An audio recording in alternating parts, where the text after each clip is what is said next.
I still remember the way the cabin smelled the first night I stayed there. That dry, old wood smell mixed with wet pine and the faint sour tang of someone else's sweat left behind on mattresses. It sat on a slope that fell away into a stand of trees, and from the narrow porch you could look down a long, empty stretch of country road that caught light when the sun slid down. I went there because I wanted to be alone, because the city had hollowed me out and I needed a place with only the dark and the trees to answer back. I told myself it would be simple.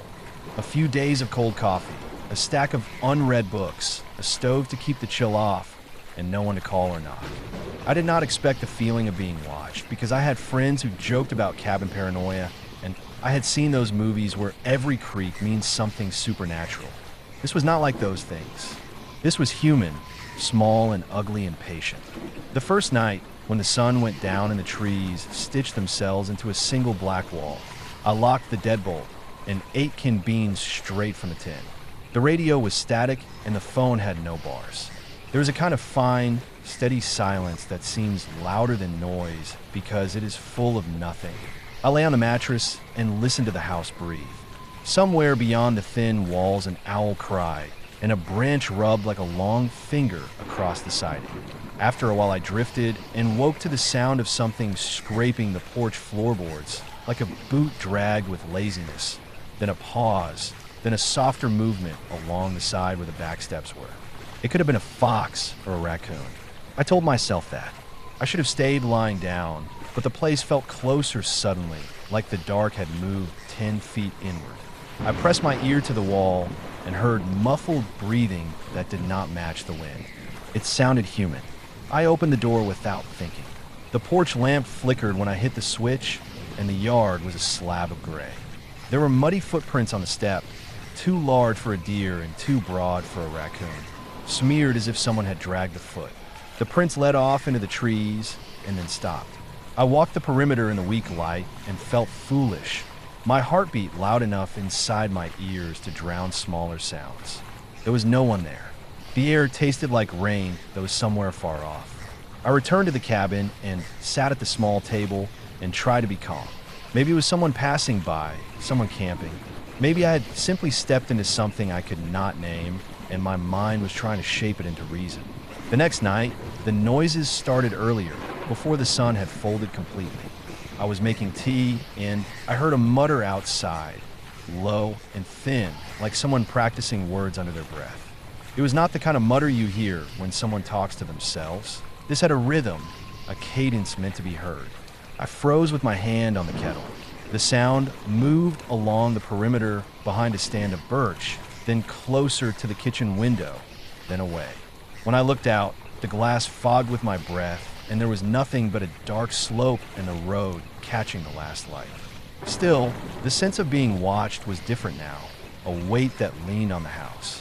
I buried my keys under a book and slept in clothes, thinking sleep would come easier if I could bolt myself quickly. When the third night came, the thing outside sounded like it knew how to play with me. It paced around the cabin in the small hours, a steady loop of steps that paused sometimes at the far corner where the outhouse stood. I could tell by those pauses that whoever it was counting the house, learning the shadows, learning the angles where a person could hide and where they could not. At one point it stopped right under my window and made a sound that might have been a whisper, but it had cadence, a low series of syllables that were not words exactly, more like threats pushed through a mouth half closed. It was not loud enough to be clear, but it was meant to be heard. That was the part that angered me. It was not there to hunt like an animal. It was there to make me notice it, to make me tense and small and uncertain. I slept with the lamp on that night, and every faint noise sharpened into meaning. I imagined a man with a hood, or a teenager drunk and cruel, or someone who had made a life out of scaring people to see how they would break.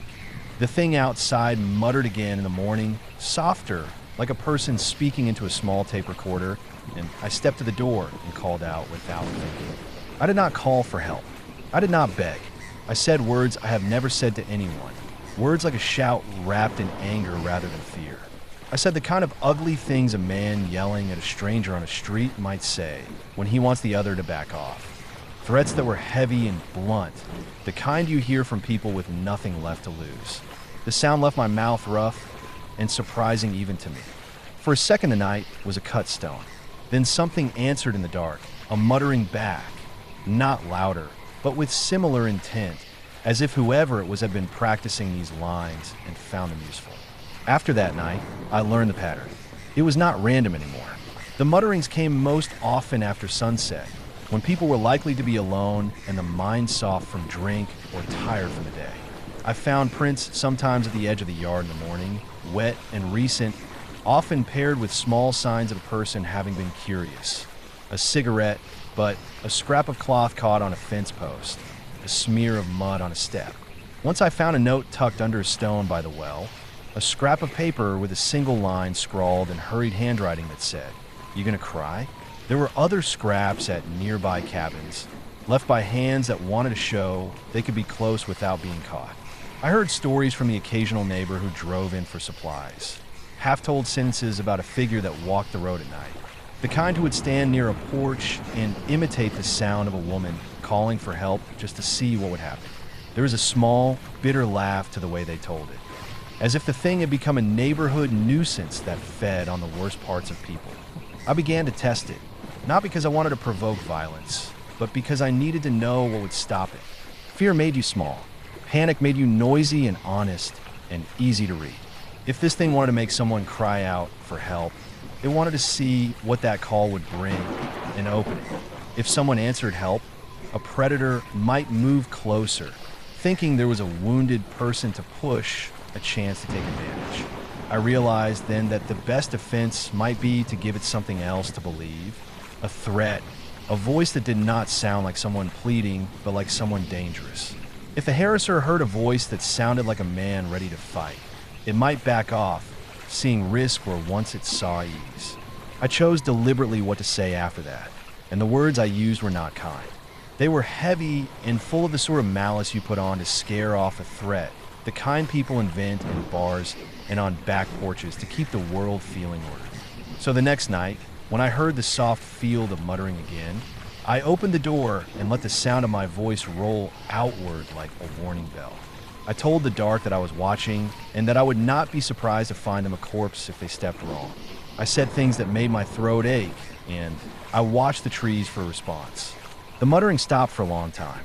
The night stretched, and then another sound broke, not human laughter, but a low shifting that suggested someone moving away.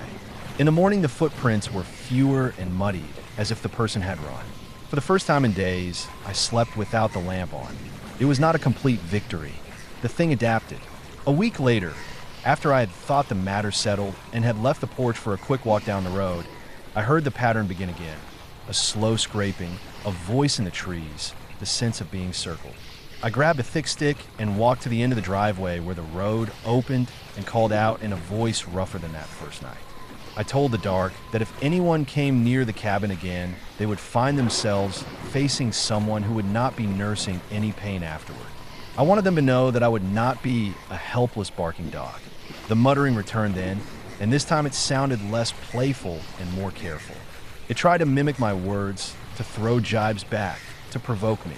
I felt the anger in me that I had chosen to use for defense, and as I spoke, I felt something else occur. I was not only protecting myself. If there were other lonely cabins down that road, if there were people who would one night answer a sound with a plea instead of challenge, then my yelling might change what they heard. Instead of a man begging for help, they would hear a man cursing and threatening.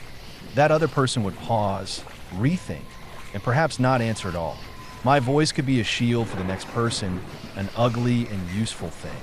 I did not want to be the kind of person who sought fights, but I was not stupid either. There's a difference between courage and foolhardiness. So I started a pattern that felt like armor. I learned the times when this figure worked, the windows it liked to peer in, the length of its pauses. I began leaving a light on and an old radio playing at low volume so that there would be no lonely gaps for it to fill with its mutterings.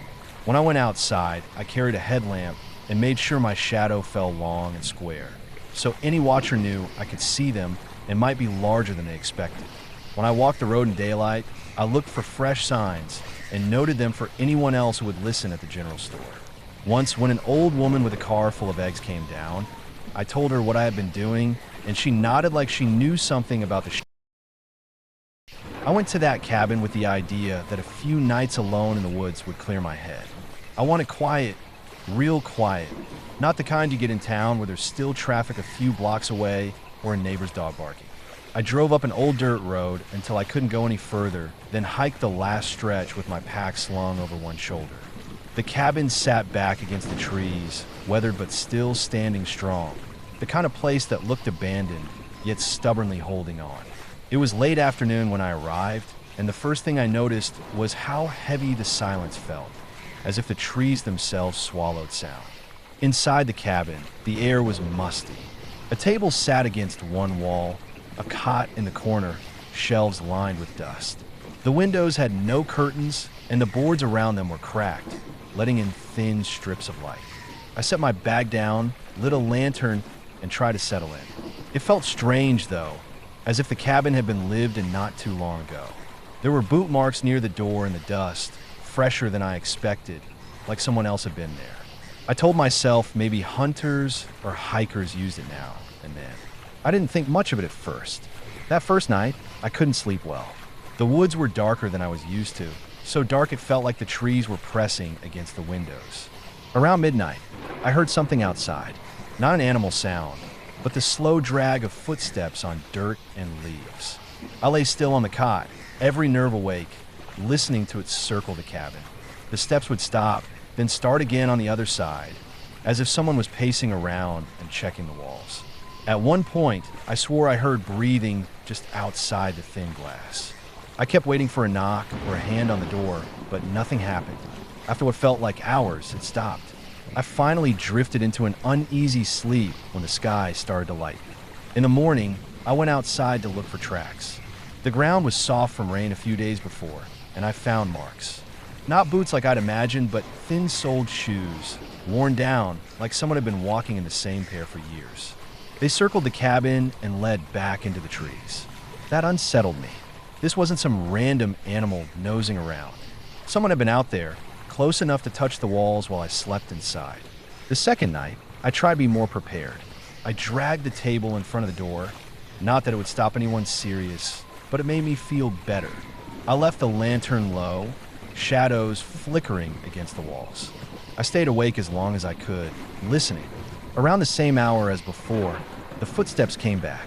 They were slower this time, almost deliberate, pausing in long stretches as if the person stood there staring into the cabin. I couldn't see out, but I could feel it. My skin crawled every time the steps stopped beneath one of the windows. I gripped the handle of the hatchet I brought, heart pounding so hard it hurt. Hours dragged by until the sounds drifted away again into the woods. By the third day, I wasn't enjoying myself anymore. The woods didn't feel peaceful. They felt watchful, tense, like I was somewhere I shouldn't be. Still, I stayed, telling myself it was probably some drifter or hunter messing around, nothing more. I gathered water from the creek, chopped a little wood, kept busy to keep my nerves down. But when the sun went low, dread began to sink in heavy. That night was worse. The footsteps came earlier. They circled faster, and sometimes I swore I heard muttering, low and broken, as if the person outside was talking to themselves, but in a rhythm that sounded more like threats than words. I held still on the cot, sweat rolling down my face though the air was cool. At one point, something scraped along the wall, slow and deliberate, like a stick being dragged across the boards. Then a hand slapped the window, not hard, but enough to make the glass shake. My heart almost stopped. I stayed awake until dawn. When the light came, I forced myself outside. The same tracks were there, this time deeper, circling again and again. I found places where whoever it was had stood for long stretches, the dirt pressed deep from their weight. It was like they were watching the cabin for hours, barely moving. By then I was running out of food. I considered packing up and leaving, but something in me wanted to understand what was happening. I went further down the creek that day, maybe a mile, and came across an old fire ring. There were bones in the ashes, small ones, maybe from rabbits or squirrels, but also scraps of cloth. Worn, dirty, frayed cloth. Someone had been living out there. I felt exposed standing in that clearing, as if eyes were on me. I turned and hurried back to the cabin. not looking behind me. That night, I was ready. I kept the lantern off, sat near the door with my hatchet and my flashlight. The woods were dead silent. Then the footsteps started again, but this time there were two sets, moving at different paces. They circled in opposite directions, sometimes crossing close enough I could hear both at once. My skin prickled with every sound. When I shined the flashlight suddenly through the window, I caught nothing but the trees, empty and unmoving, though I knew they had been there seconds before. Hours passed like that. At one point, the muttering returned. I pressed my ear against the wall, straining to hear. It wasn't a language I recognized, just broken syllables, sharp bursts of noise, then silence. It grew louder, closer, as if the person outside was right against the boards, speaking to the wood itself. When dawn came, I was shaking with exhaustion. I stumbled outside, determined to find some kind of proof. That's when I saw it. Carved into the dirt near the firewood pile was a crude symbol, a circle with lines running through it. It wasn't neat, just gouged into the ground with something sharp. Around it, the dirt was pressed down by footprints, circling again and again until the symbol was ringed with tracks. I realized then it wasn't just some drifter wandering at night. Whoever they were, they had purpose. They were doing something out there, circling, muttering, leaving marks. And they wanted me to know it. That last night, I couldn't bring myself to stay inside the cabin. The walls felt too thin, the windows too fragile. I built a fire outside and sat with my back to it, trying to watch the trees. For hours, nothing happened. Then, out of the dark, a rock landed near my feet. Then another. They weren't thrown hard, just tossed close enough to get my attention. My stomach twisted with fear. I stood with the hatchet in my hand, scanning the trees with the flashlight. The beam caught nothing but shadows, branches, and empty ground. But I knew they were there. The rocks kept coming, one every few minutes, deliberate. I yelled into the dark, though. I couldn't hear my own voice over the rush of blood in my ears. Nothing answered. More rocks. One clattered against the firewood pile, another against the cabin wall. I couldn't stand it anymore. I backed toward the cabin, every step slow, the light shaking in my hand. At some point, the rock stopped. The woods went silent again. I stayed pressed against the cabin until the sun finally rose, my throat raw, my body stiff with fear. When morning came, I didn't pack carefully. I grabbed my bag, shoved what I could inside, and left the rest. I didn't care about the food or gear anymore. I just needed to get out. As I hiked back down the trail, I kept looking over my shoulder. The woods stayed silent, but I could feel the weight of eyes on my back all the way down. When I reached the road and finally saw my car, my hand was shaking so badly I almost dropped the keys. I drove without stopping until I hit town, the trees finally thinning out behind me. Even now, I can't explain it. I don't know who was out there or what they wanted. But I know this, it wasn't random. The circling, the muttering, the marks carved into the ground. There was intent behind it. They wanted me to feel hunted, to know I wasn't welcome, to push me out. And it worked. I've never gone back. I won't. The cabin's still there. I'm sure, standing against the trees, waiting for the next person to step inside and spend a night in its silence. I think about the footprints, the muttering, the rocks landing just close enough to be warnings. Someone lives in those woods, someone who knows the land better than any outsider. And if you stay there long enough, they'll make sure you remember that you don't belong. I left, and I know I was lucky to do so. Not everyone who walks into those woods walks back out. I grew up with two different kinds of influence in my life, and sometimes they did not seem to fit together. My father was German. He had moved to Boston as a young man, and he carried himself in a very strict and disciplined way. He always believed in structure, order, and following rules, and he applied those principles to everything from how the house was run to the way he handled tools or repaired things.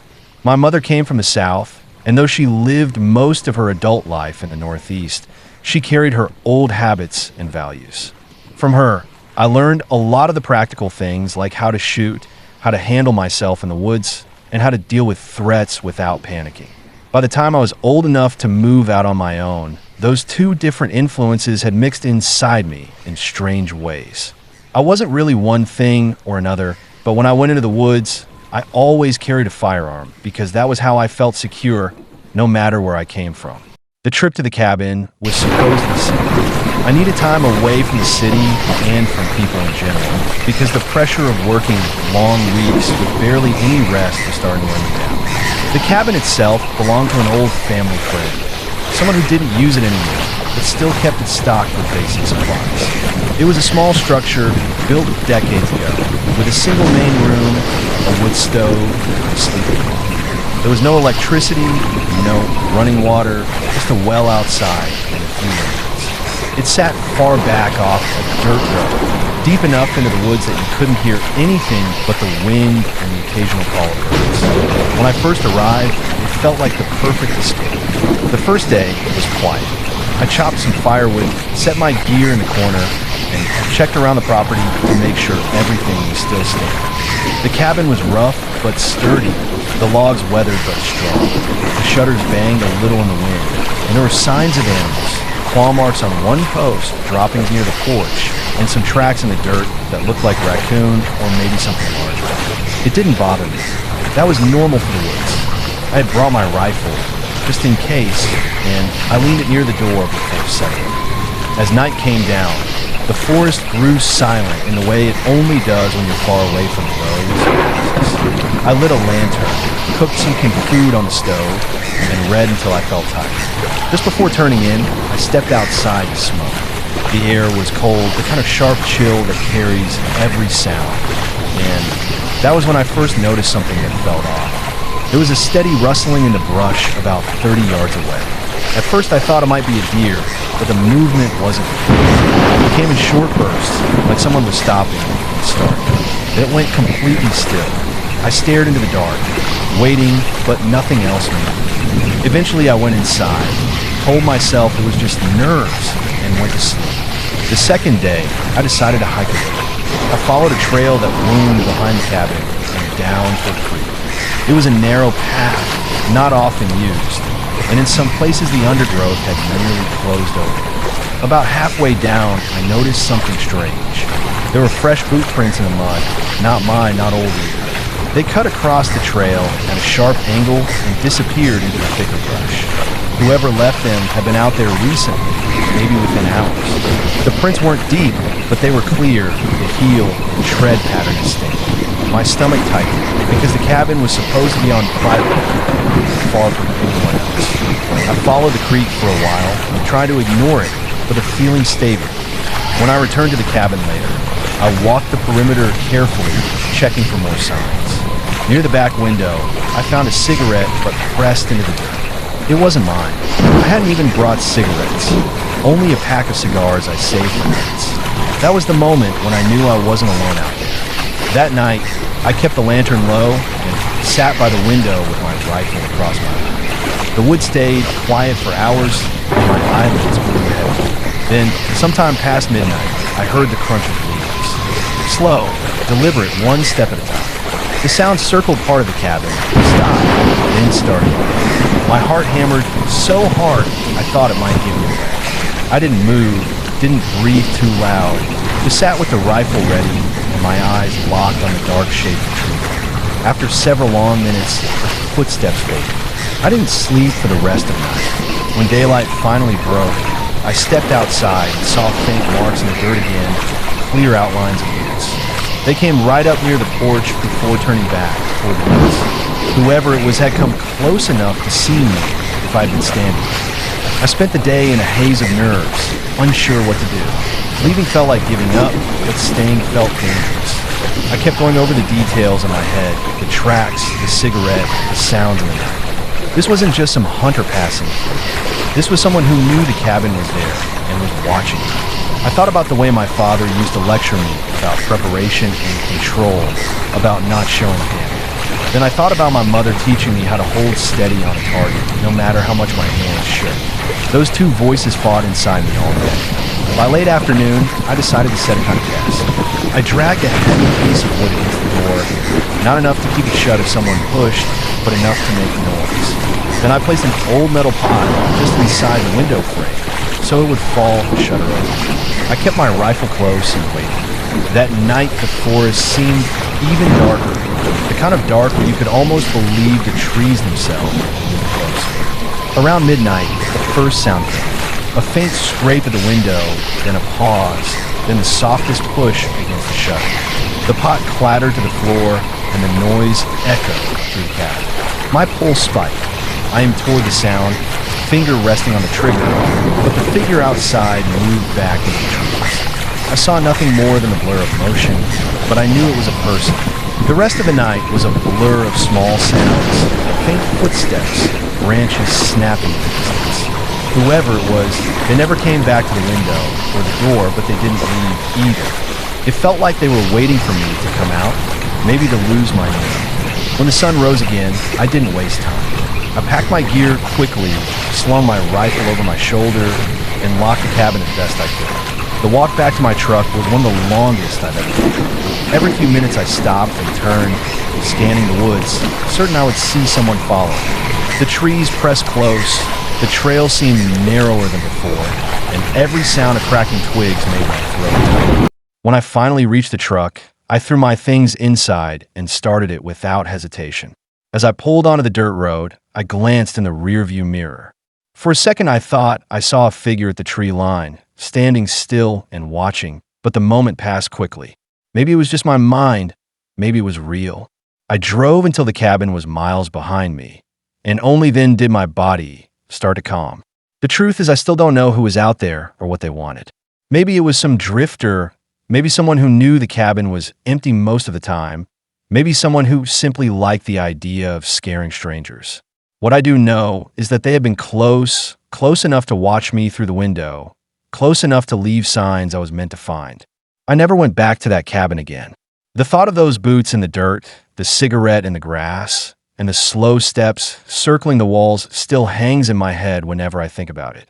Out there in the dark, someone was waiting, and I will never know what would have happened if I had stepped outside.